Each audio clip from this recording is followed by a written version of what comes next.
Assalamu alaikum, hürmetli görürmenler. Eynek programımız hoş geldinler. Elçet siz hoş geldiniz. Aleykümselam. Hoş geldik, hoş bulduk. Bugün hem de yanına aldığınlar turuptimiz okşumaydıgan bir nime hakkında münazir yaparımız. Yani maaşın röyüneki tekşürülüşü yak bulmaydı. Jığıştırılı bitişi de asak mı buludu hem de hesapta. Bilgimizdeki maaşın röy Çinçen Godinki o demek ha? Çinçen Godinki.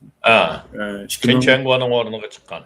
21 yıldan ta ötken yılgacha bizning vatanda bosh sekretar vazifasidan ekandan o'tgan bo'ldi. Bu jarayonda ham bizningki vatanninki irqiy qirg'inchilikniki davomlashayotgan va ig'irlashayotgan vaqtlari edi hamda buningmi uyg'urlar bo'lgan irqiy qirg'inchilikdan bosh tortib bo'lmaydigan bir mas'uliyati bor. Hamda buni siz biroz tushundiga shaka buning ayni vaqtdagi amalini anikandan keyingi mezgillarda buni yo'tkab ketilgan bo'ldi. Undan keyin nimalar bo'ldi?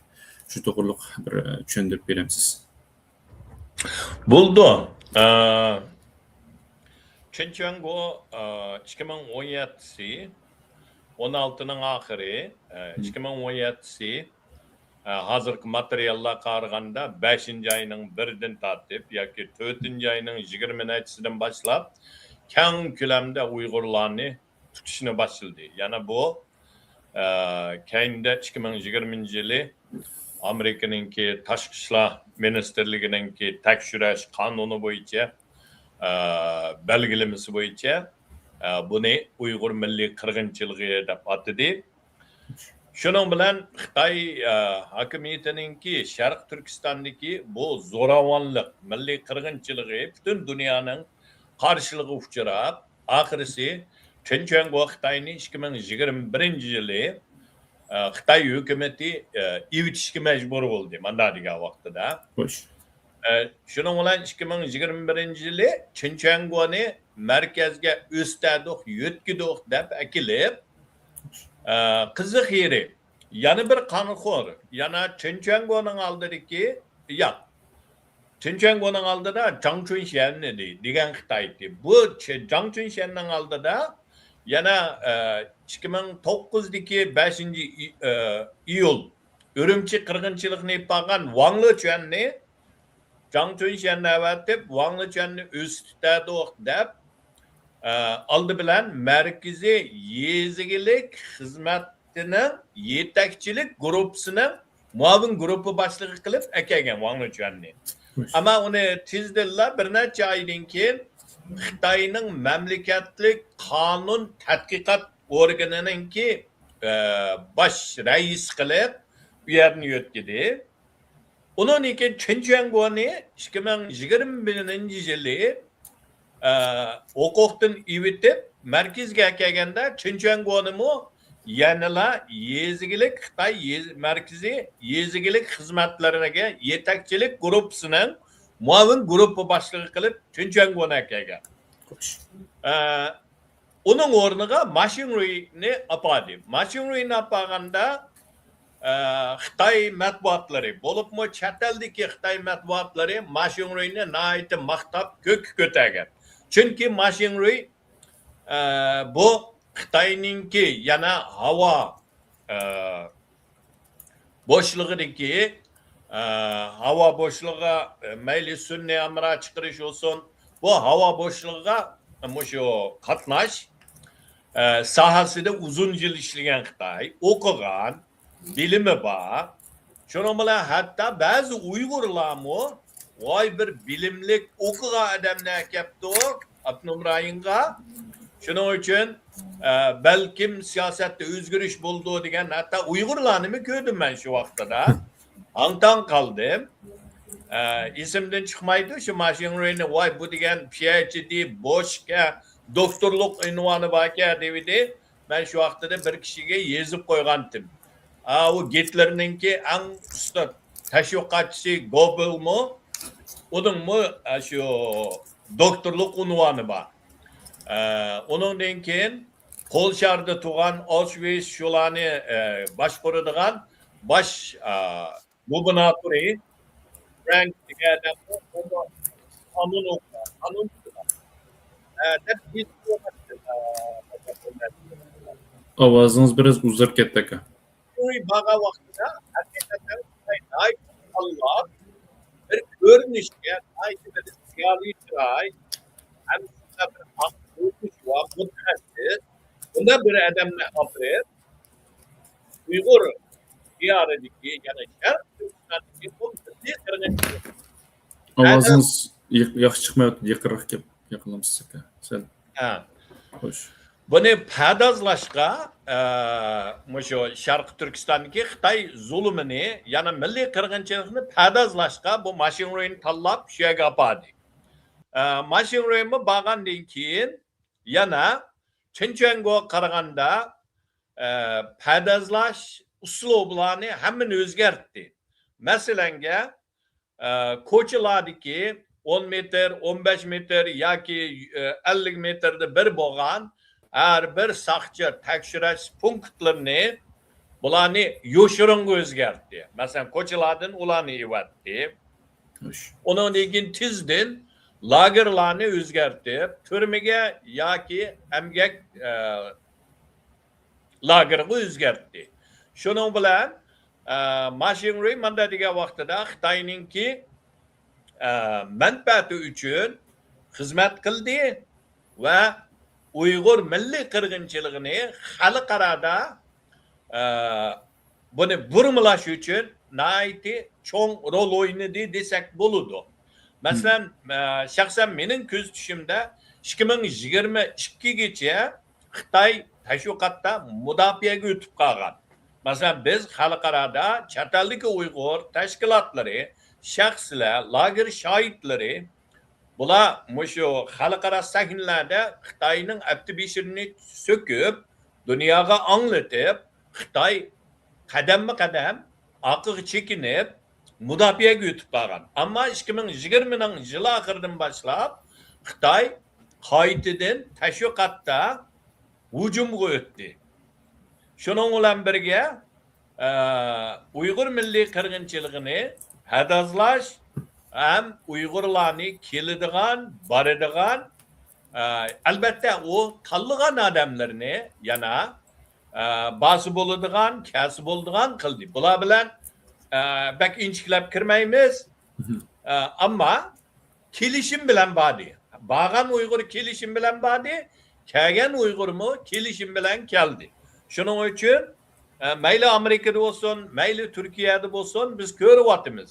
Masalan, shu kelishim bilan borgan Uyg'urlar Xitoyning kelishimisiz, ya'ni o'z oldiga borgan Uyg'urni qo'lga ilinib, kesilib ketganligini men yaqinda ya'ni chiqyapti. Masalan, Turkiyadagi bir Uyg'ur oldida 2 qatim Xitoy elchixonasini o'rinlashtiruvli borgan, ammo lekin o'z yolg'iz Xitoy elchixonasiga gap qilmay borgan vaqtida stop, hozir 5 yil kesyapti deb ko'rdim xabarda. Mushu o'yinlarni hammani mashinroy o'ynadi. Bu Xitoy albatta bu o'z oldiga qilolmaydi. Yana bu Xitoy markaziy hukumat Xi Jinpingningki ko'rsatmasi bo'yicha o'ynayotgan o'yin. Endi mashinroy manda degan vaqtida Uyg'ur milliy qirg'inchiligini burmalash, padazlash, boshqacha ko'z tutish va Uyg'ur milliy qirg'inchiligidagi zolim siyosatlarni normallashtirishda alayda rol o'ynagan, alayda tok qo'shgan bir Xitoy. Chinchuango bo'lsa, kallasini ol, kallani kesima deydigan bir zolim Xitoy. Ammo mashinroy kulib turadigan, yijib turadigan biz Uyg'urlarning men kichigimdan cho'nglar bilan birga paranglashgan vaqt cho'nglarning deydigan gapi bo'tdi. Xitoy oldida bir Wang Xitoy nakirdi, vaqiraydi, jaqiraydi, kesma, o'ltirma deydi. Uningdan keyin yana bir yijib turadigan Xitoy nakildi. Shuni bilan aldaydi Uyg'urlarni deb. Masalan, Wang Chang kesma atma deydigini, atdi, kasdi, Uyg'ur qirg'inchiligini mayli Urumchida bo'lsin, mayli G'uljida bo'lsin, ifodi. Onun keyinden Zhang Chunxian keldi. Zhang Chunxian kelgandan keyin bir türküm Uyg'urlar voy ichivatdi dedi, Turkiyaga bordiganga butun ichilib ketdi, pasportlarni uy-uylarga akirib bergan bo'ldi. Shuni bilan Uyg'urlar voy Aqtay eskiga, Maqtay bo'ldig'iniga dedi. Onundan keyin onun o'rniga Chinchango keldi. Uyg'ur milliy qirg'inchiligini ifodi. Ondan keyin Mashinri keldi. Bu Xitoy kelib pardozlashga boshlagan. Voy azroq yaxshi o'qibdi. Siyosat xeyli ochiqga hozir, bas bo'ldika, kasi bo'ldika, urug' tuqqanlarimiz bilan aloqalashyapmiz deb bu Xitoy shu rolni o'ynadi. Kulib turadigan, yejib turadigan, pardozlaydigan, aldaydigan. Endi bu Xitoymi, ammo Xitoyninki bo'libmi keskinlashayotgan Xi Jinpingning bu tozalashda mayli u qanchalik to'kib qo'shgan bo'lishidan qat'iy nazar hozir qo'lga ilindi, tekshirilib yetibdi. Endi rasmiy qo'lga ilinmadi, ammo tugidi bu Xitoy. Odatda Xitoyninki tarixida bo'libmi bizning Sharqiy Turkistonga mayli uni sekretar deyli yoki avatgan Xitoy deyli, bu Xitoylarning ko'pinchisini Xitoy hukumati surishtirganlari bak ozroq deydi. Hattoki Shinsayni burun men so'zlagan Shinsay Uyg'urlarni toz qirgan Xitoyning yana birisi. Shinsayni keyinda Kuomintang hukumati Jiang Kaishi Chongqingga apirib, yezigilik ministerligining ministri qilib o'rinlashtirgan. Onundan keyin o Shinsay Uyg'urlarni qirish bilan birga ba'zi Xitoy kommunistlarni tutgan, ularni qirgan, hatto Kuomintangchilarni tutib qirgan. Shuning uchun Tayvanga borgan vaqtida ikki urug' tuqqanlari qirilgan Kuomintangchilar bu Shinsayni Tayvanda sudga arz qildi. Sudga arz qilib, buni jazolashni talab qilgan vaqtida Jiang Kaishi Tayvanda bu Shinsayni deydi, oltidan bir qism bo'lgan nihoyatda muhim bir zaminni saqlab, hukumatning Xitoy hukumatiga o'tkazib bergan bir odam, buning shaxsiy to'kpisi nihoyatda zo'r. Shuning uchun bu surishda qilinmasin deb oxirisi sudga aralashib, Shinsayni sudga bermaydi. Mana degan vaqtida. Bu Kuomintangning qilgani. Xitoylarninkida masalan Wang Jun kelgan vaqtida mayli milliy armiya bilan andimundi bo'lgan to'qinishda, mayli Osmon Batur bilan bo'lgan to'qinishlarda Uyg'ur, Qozoq Uyg'urlarni nihoyatda qirg'inchilikqa ib borgan.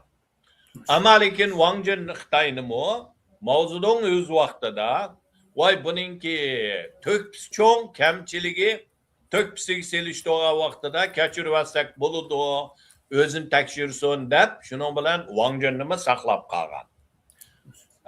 Wang Junni shuningga o'xshash bo'lgan. Hozirgacha u pensiyaga chiqib o'zining nemisi bilan Chinchangonimi o'xshash bo'ldi. Zhang Chunxianmi shunday bo'ldi. Mashinri mana degan vaqtida birinchi Abdunum rayonga baş sekreter Bingtanning baş siyosiy komissari bo'lib, huquqdan evitib tekshirilgan Xitoy. Ammo buning tekshirilishi hargiz Uyg'urga qilgan zulmidan yoki Uyg'urga ipag'an bu milliy qirg'inchilikni normallashtirgan, uni pardozlaganligidan uningdan ivatdi emas.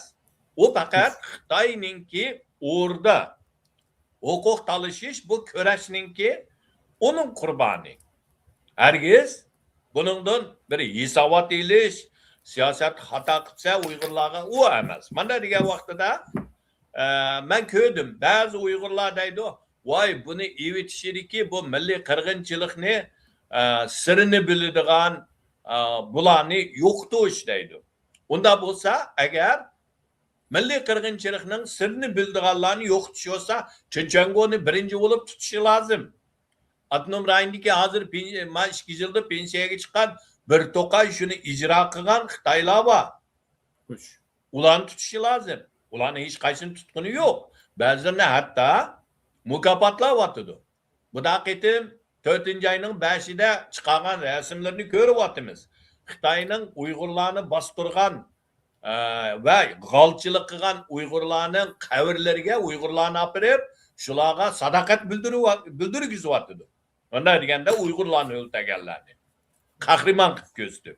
Demak, bu yerda Mashinrini tutishi hargiz uning Uyg'urga ipag'an zulmi yoki uni bak jiq bilib ketganligidan emas, faqat uning Xi Jinpingga sadoqat bo'lmaganligidan yoki sadoqatligini yetarlik bildiranmaganligidan yoki bir xato so'rinda o'tirib kelib Xi Jinpingninki g'ibiti bo'lgan yerda o'tirib kelib shuni shu zaman doklad qilmaganligidan ilinib ketdi. Endi buning oqibati qanchalik bo'ldi biz bilmaymiz. Balkim muddatsiz yoki 15 yil, 18 yil kesilishi mumkin. Ammo bular kesilgan vaqtidami itibli batmasa, itib batmadi, hozir unda ish yo'q. Itib batmasa bu yana Beijingdagi Chinchong degan turmida yotadi. 5 yil olsun, 10 yil kesivasa. O turmaning ichida televizor ko'ra oladi, sayt tera oladi ekan, tomoqni buyuray oladi ekan. Mana degan vaqtda mehmonxonada. Faqat mehmonxonaning teshigi chiqolmaydi. Ammo 5-10 yildan keyin xalqlar unutib qolgandan keyin kasal bo'lib qolganda uyga chiqib davolandi deydi. Beijingdagi katta dachilarda hayotini kechirdi. Qirilib ketgan Uyg'urlar shuni bilan ketdi. Ko'chada qolgan Uyg'urlar ko'chada qoldi. U bo'ldi. Bu yerda Mashinriningki qisqacha mushinchalik tonishtirib, buning ilinishi, tozalanib ketishi faqat Xi Jinpingga bo'lgan shaxsan mening ko'z qarashimda sadoqatlikni yetarli ifodalab berolmaganligidan deb qarayman. Rahmat. Bo'ldi, rahmat. Hamda ikkinchi savol o'tib ketsak, hamda oldingi qitim siz degandek hamda Eron azar suhbatda urush to'xtatdi degandek bo'ldi. Ya'ni keyin bular suhbat ep beryapti degan bo'ldi. Ishkaplik urush to'xtatdi. Davada yana birdam turib hujum bo'lib ketib bordi degandek har xillar hozir bek turaqsiz bir holatda hozir. Hamda bundan keyin sizcha urush qilamdi yoki bu to'xtatish ehtimoli bormi? Shunga bir ko'z qarashingizni deb baqamiz sizga. Bo'ldi. Eron hamda hozirgi bir markaziy nuqta bo'lib qoldi xalqaroning hammadan ko'ngil bo'ldigan. Xo'sh. Oldingi ishkapning oldidimi? Ikkimiz program qilgandik. Shu vaqtida ikkimiz deyishgan, menimcha bir ishkapni to'xtaydi urush degandik. Bir haftadan keyin qo'ymayman, to'xtadi. Ammo lekin ishkaptilik to'xtadi. Amerika va Isroiliya va Eronninki hammasining deyishi bo'yicha ishkaptilik to'xtadi. Suhbat Pokistonda o'tkazildi, ammo lekin degandek muvaffaqiyat bo'lolmadi. Shuning bilan bu yerda bu suhbat to'xtab kelib, Amerika hozir tunugundan tortib butun harbiy paraxodlari bilan Eronninki portlarini embargo qilyapti. Yana hech qanday paraxod Hormuz bo'g'izdan o'tishga, chiqishga Eronning bo'lsa ruxsat qilinmaydi.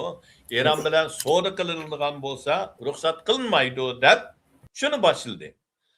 Endi bu urushninki to'xtagan kuni bilan bugungacha ahvolni kuzatsak, menimcha urush qayta Amerika bilan Eronning orasidagi, masalan, Amerikaning bombardimon qilishi menimcha asosan tugdi deb qarayman. Bo'libmi bugun Trumpning yordamchisi, yana muavin prezident J.D. Vance dedi bir yig'inda, biz maqsadimizga asosan yetib bo'ldik. Urushni qayta yana boshlashning hech qanday hojati yo'q. Faqat biz hozir Eronga besim qilib, biz degan yerga akamoqchi deydi. Ham bu birsi. Undan keyin xalqaraning ba'zi analizchilarininki va xabarlarga asoslanganda bugun Isroiliya bilan Livan Amerikada Washingtonda suhbat kutishyapti. Chunki urushni ishga to'xtatishda azroq tushuntirishda azroq uqishmaslik emas, ikki tarafning dattalishi bo'lgan.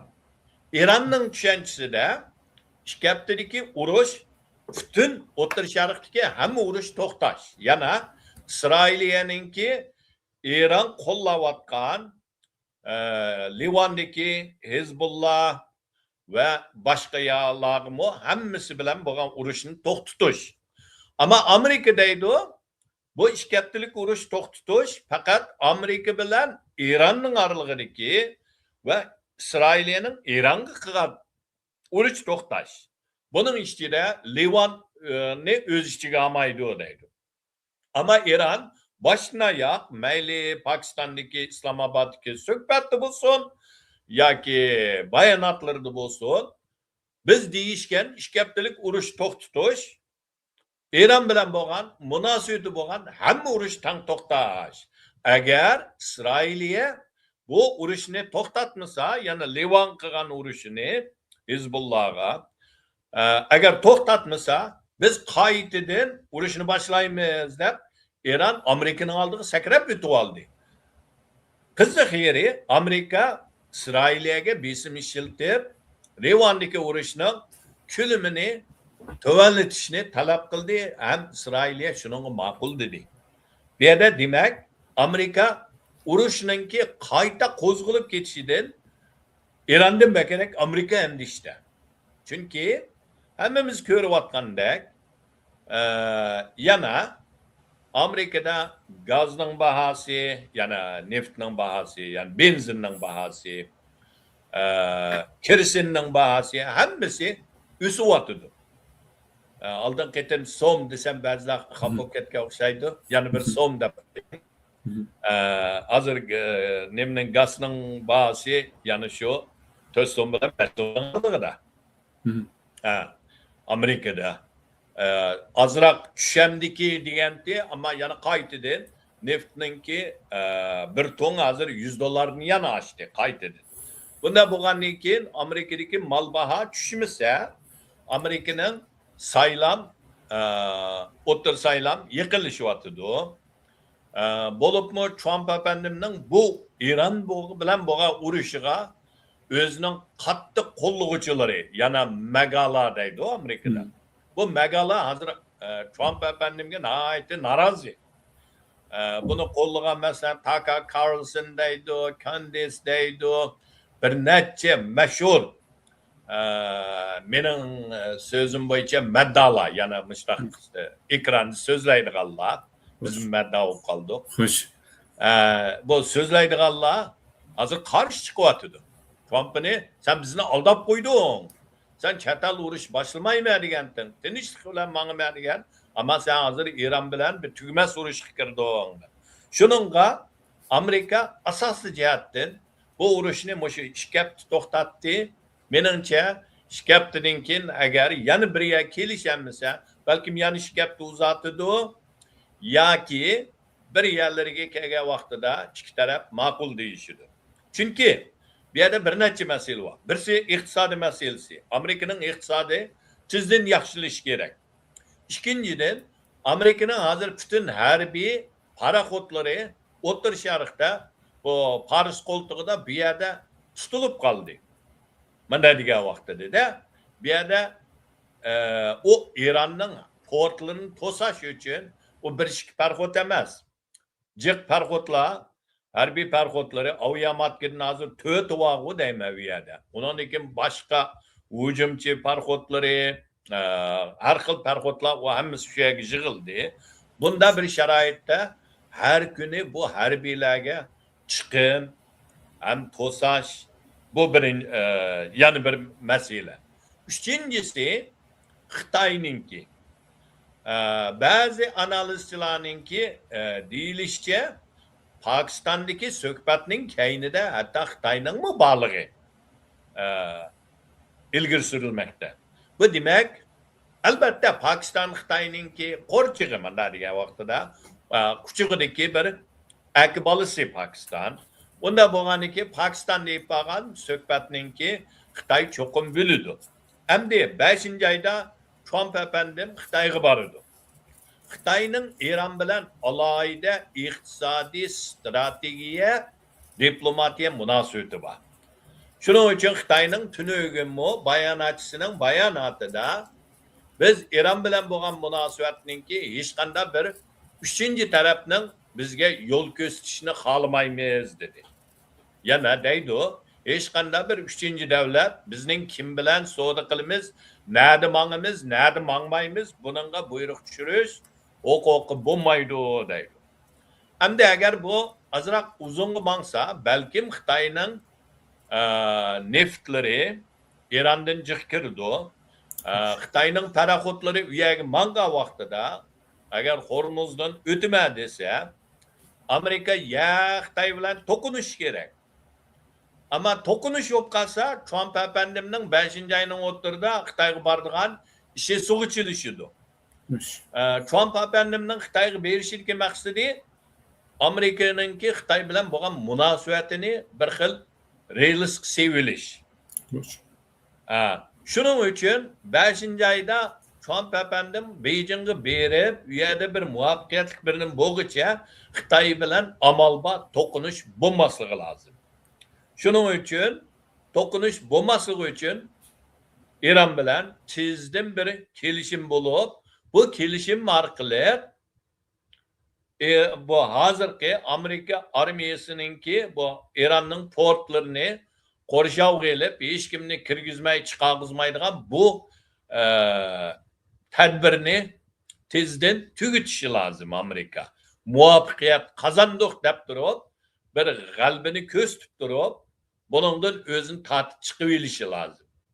Shuning uchun mana degan vaqtida iqtisodiy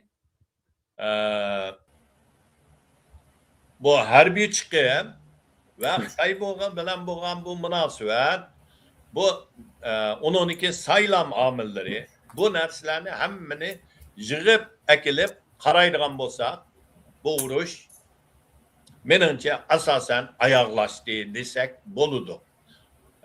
Albatta biz ramchi emas, favqulodda yana boshlanib kelishi mumkin. Ama lekin asosan mening farzimda, shaxsiy o'zimning ko'z qarashida bu urush tugidi hamdi. Bu yerda bir narsa bor, Amerikani andish qildirayotgan. Yana Eron burun deyilishcha Xameneyning vaqtida yana Amerika İsrailga bombardiman qilib o'ltiryapti, tugityapti. Tazlıvatdi desek bo'ldi. Bu adam hamda atom bomba yasashga bütün tayyorni ipag'an, ammo lekin mana degan vaqtda atomni yasash bo'suqsidan Eronni o'tkazmagan ekan. Yana ya buni hamma nima tayyor bo'lsin, ammo yasamayli. Xalqaroninki yasaq jazosiga bak qattiq uchrab ketmiz degandek, shuning bilan buni tutib turgan. Endi hozir ikki qitim Amerika bombardiman qildi, İsrail ham qildi. Eronliklar bir narsani his qildi. Yana atom bo'lmasa